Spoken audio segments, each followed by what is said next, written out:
दोस्तों प्रणाम। आज हम बात करेंगे महाभारत की। महाभारत में अश्वत्थामा एक बहुत ही निर्भीक, बहादुर, बलवान योद्धा हुए, जिनका जन्म माता कृति और द्रोणाचार्य के पुत्र के रूप में हुआ। अश्वत्थामा के जन्म के समय उनके कंठ से हिनहिनाने का स्वर निकला, जिससे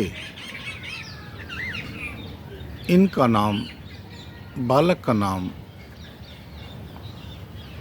अश्वत्थामा रखा गया। अश्वत्थामा के जन्म के उपरांत द्रोणाचार्य बहुत ही गरीबी में पहुंच गए। काफ़ी मुश्किलों का सामना करना पड़ रहा था। इसी समय गुरु द्रोणाचार्य परशुराम के पास अस्त्र विद्या सीखने गए, और इस समय में ऐसा समय भी आया जब साथी बालक दूध पीते थे, तो अश्वत्थामा ने भी अपनी माता कृति से दूध पीने की जिद की। गरीबी के कारण माँ कृति और द्रोणाचार्य के घर में दूध नहीं था, कोई गाय पशुधन नहीं था। इसलिए माँ ने बच्चे को चावल के पानी घोल के दूध कहकर बच्चे को दे दिया, और बच्चा अपने दोस्तों में बोला, मैं भी दूध पी के आया हूँ। और जब बच्चों को पता चला, साथियों को पता चला कि अश्वत्थामा चावल के पानी को दूध समझ रहा है, तो वो उसकी हंसी उड़ाने लगे। और जब द्रोणाचार्य शिक्षा प्राप्ति के बाद घर लौटे और पिता को पता चला कि पुत्र दूध के रूप में चावल का पानी पी रहा है, तो बहुत दुख हुआ। और गुरु द्रोणाचार्य ने इसके उपरांत कौरव और पांडवों को शिक्षित करने की अपने आप को प्रस्तुत किया, और कौरव पांडवों को शिक्षा देने के उपरांत कौरव और पांडवों ने गुरु दक्षिणा के रूप में महाराज द्रौपद का राज्य जीतकर गुरु द्रोणाचार्य को दे दिया। गुरु द्रोणाचार्य ने आधा राज द्रौपद को वापस दिया, और आधे राज पर अश्वत्थामा को राज तिलक कर दिया। इस प्रकार अश्वत्थामा और गुरु द्रोणाचार्य का दरिद्रता का जीवन खत्म हुआ, और अश्वत्थामा को एक राजा के रूप में स्थापित किया। अश्वत्थामा ने महाभारत के युद्ध में बहुत ही योद्धा के रूप में अपने आप को प्रस्तुत किया। पिता की निर्मम हत्या के उपरांत, वध के उपरांत अश्वत्थामा को बहुत ही क्रोध आया और उन्होंने पांडवों की सेना के ऊपर नारायण अस्त्र का प्रयोग किया, जिससे बचने के लिए श्री कृष्ण भगवान ने पूरी पांडव सेना को, सभी महारथियों को बोला कि सब अपने रथों से उतर के अपने अस्त्र जमीन पर रख दो और हाथ जोड़ के नारायण अस्त्र को प्रणाम करो, अदरवाइज नारायण अस्त्र सबको खत्म कर देगा। इस प्रकार सभी योद्धाओं ने अपने अस्त्र जमीन पर रख के नारायण अस्त्र को प्रणाम किया और नारायण अस्त्र का मारक क्षमता खत्म हुई। इस प्रकार अश्वत्थामा ने कुंती भोज के 10 पुत्रों का वध किया। घटोत्कच के अंजन पर्वा पुत्र का वध किया। जब सभी सूरवीर वीर गति को प्राप्त हो गए कौरव पक्ष के, और दुर्योधन को भी कृष्ण भगवान के इशारे पे जंगा पे मारने का इशारा किया भीम को, और इस प्रकार भीमसेन ने कृष्ण के इशारे पे दुर्योधन की जंघाओं को तोड़ दिया। इस पर अश्वत्थामा को बहुत ही क्रोध आया कि मेरे पिता और मेरे राजा स्वरूप दुर्योधन को गलत नीति से मारा गया है, तो उसको बदला लेने की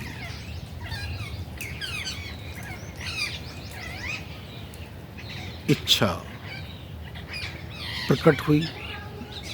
बदले लेने की इच्छा बलवती हुई और उसी काल रात्रि को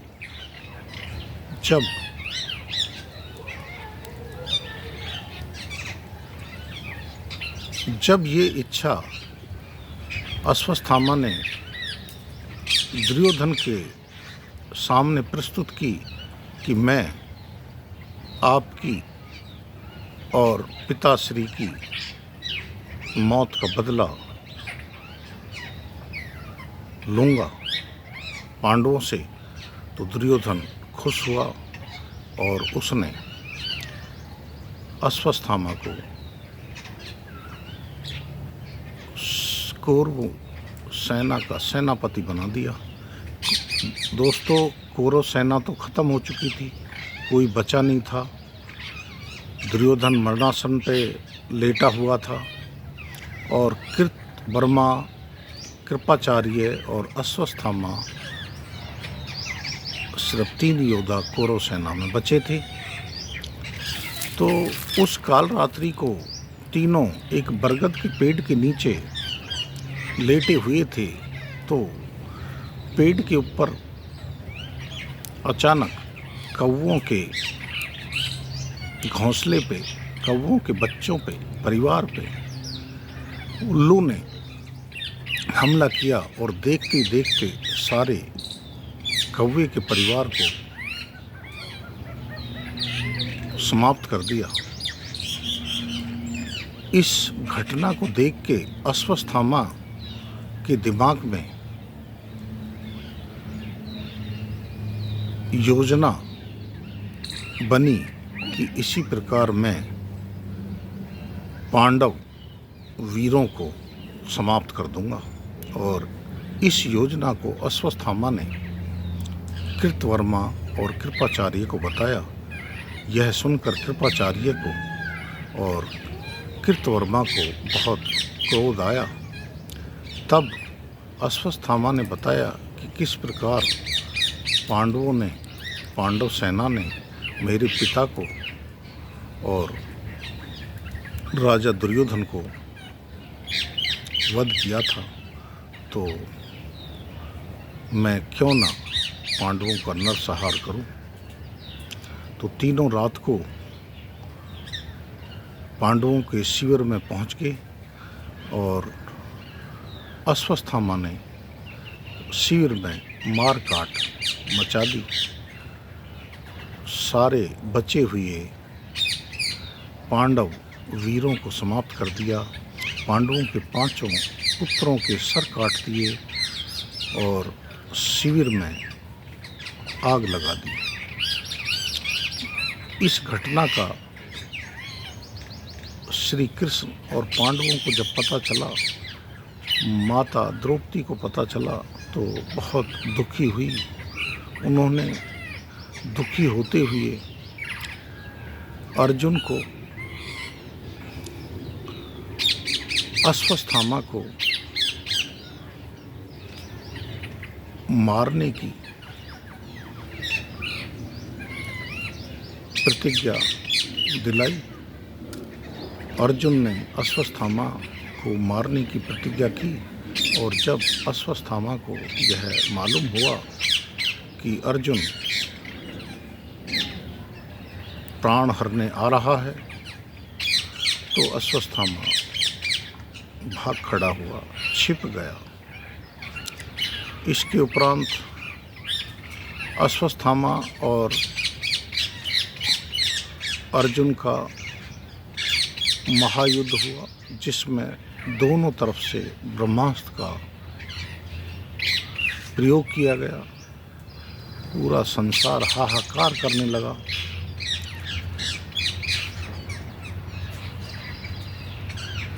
ब्रह्मास्त्र के कारण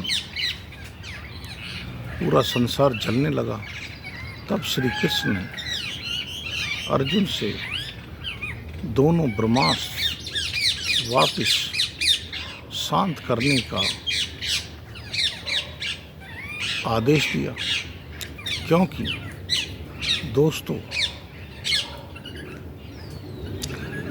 अश्वत्थामा को यह ज्ञान नहीं था कि ब्रह्मास्त्र को कैसे वापस लिया जाता है।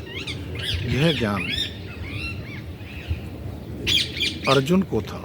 अर्जुन दोनों ब्रह्मास्त्र को शांत करते हैं और वापस बुलाते हैं और अश्वत्थामा को बंदी बना लेते हैं और बंदी अश्वत्थामा द्रौपदी के सामने प्रस्तुत किया जाता है।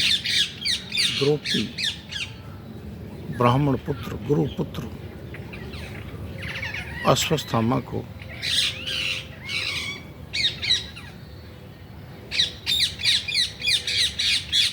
प्राणों को छोड़ने की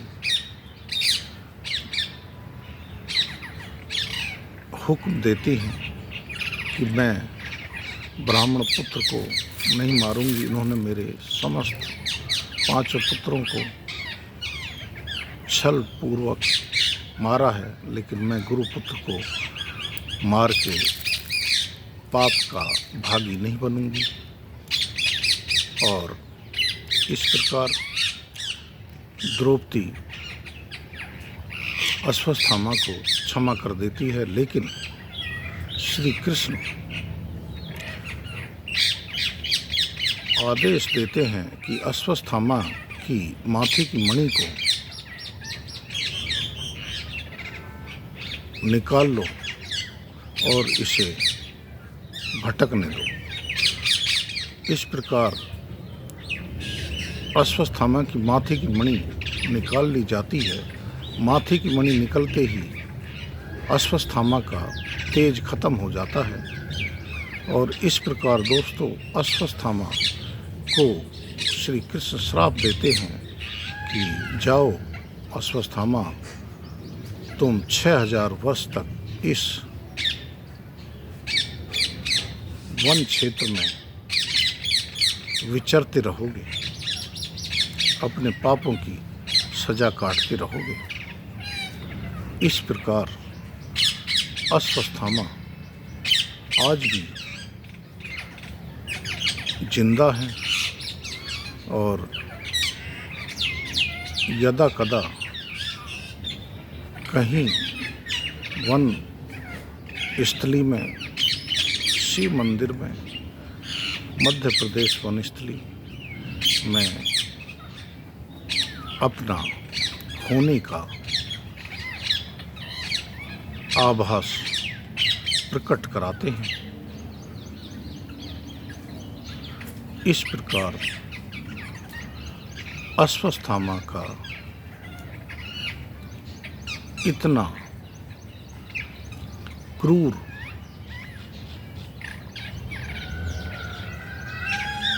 अंत हुआ। इसको क्रूर अंत ही बोला जाएगा जब कोई मनुष्य को मृत्यु नहीं देके उसको पापों की सजा इस प्रकार दी जाए कि आप मरोगे नहीं और 6000 साल तक तड़फते घूमते रहोगे। तो दोस्तों, ये कितना बड़ा, मृत्यु दंड से भी बड़ा दंड है। इस प्रकार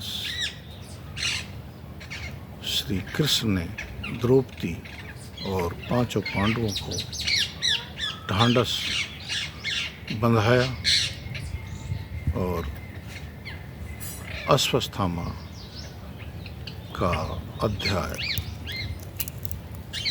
पूर्ण नहीं कह सकते, अभी भी अश्वत्थामा का अध्याय इस जगत में चल रहा है। जय श्री कृष्ण।